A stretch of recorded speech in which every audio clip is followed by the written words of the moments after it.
डालो। जय श्री कृष्ण, जय श्री राम, जय श्री राधे राधे, जय श्री महाकाल।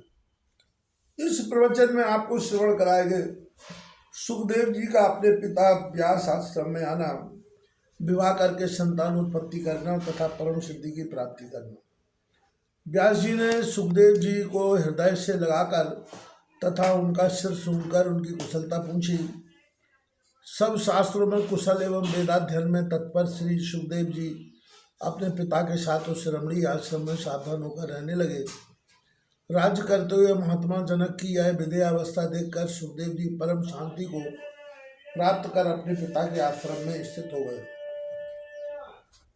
योग मार्ग में स्थित रहते हुए भी सुखदेव जी ने पितरों की पीवली नाम की सौभाग्यवती सुंदर कन्या को पत्नी रूप में स्वीकार कर लिया। उन्होंने उससे कृष्ण, गौरप्रभु, भूरी और देवसुत नामक 4 पुत्र उत्पन्न किए। साथ ही उन प्रतापी व्यास सुखदेव जी ने कीर्ति नाम की एक कन्या उत्पन्न करके उस कन्या का विवाह बुद्धराज के पुत्र अंगुल के साथ कर दिया। सुखदेव जी की कन्या से उत्पन्न अणु के पुत्र श्रीमान बृहदंत हुए, जो बड़े प्रतापी ब्रह्मज्ञानी एवं पृथ्वी के रक्षक थे।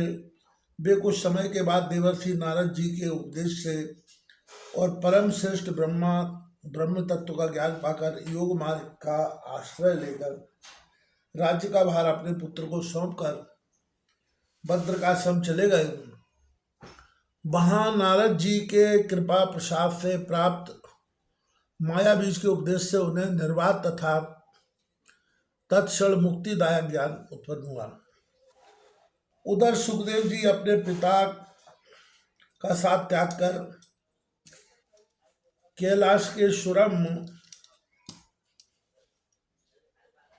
शिखर पर चले गए और निस्संग भाव से अविचल ध्यान लगाकर स्थित हो गए।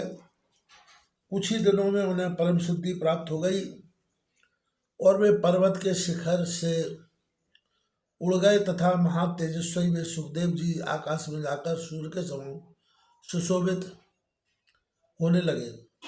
तब सुखदेव जी ने उड़ते ही पर्वत शिखर 2 भागों में विभाजित हो गया। सुखदेव जी के आकाश में जाते ही अनेक प्रकार के उत्पात होने लगे। ऋषियों के द्वारा स्तुति किए जाते हुए वे सुखदेव जी अंतरिक्ष में वायु की भांति स्थित हो गए। वे अपने तेज से दूसरे सूर्य की भांति देदीप्यमान हो रहे थे।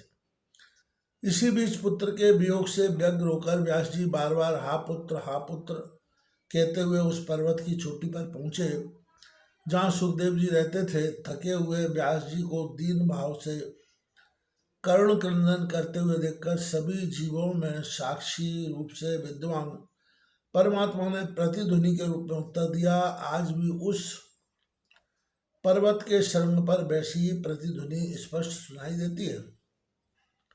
व्यास जी को शोक संतप्त देखकर साक्षात शंकर जी वहां आकर उन्हें सांत्वना देने लगे।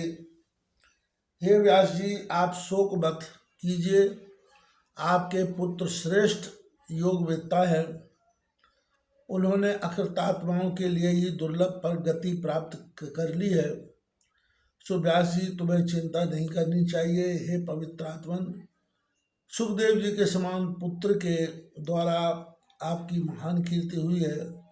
व्यास जी कहने लगे, हे जगतपते, पुत्र दर्शन की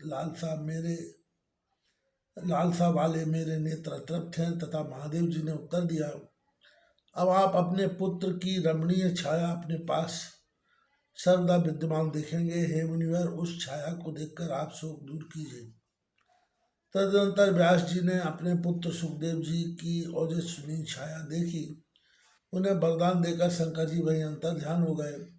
महादेव जी के अंतर ध्यान हो जाने पर व्यास जी भी अपने आश्रम को लौट आए। सुखदेव जी के वियोग से संतप्त होकर वे अत्यंत दुखी रहने लगे।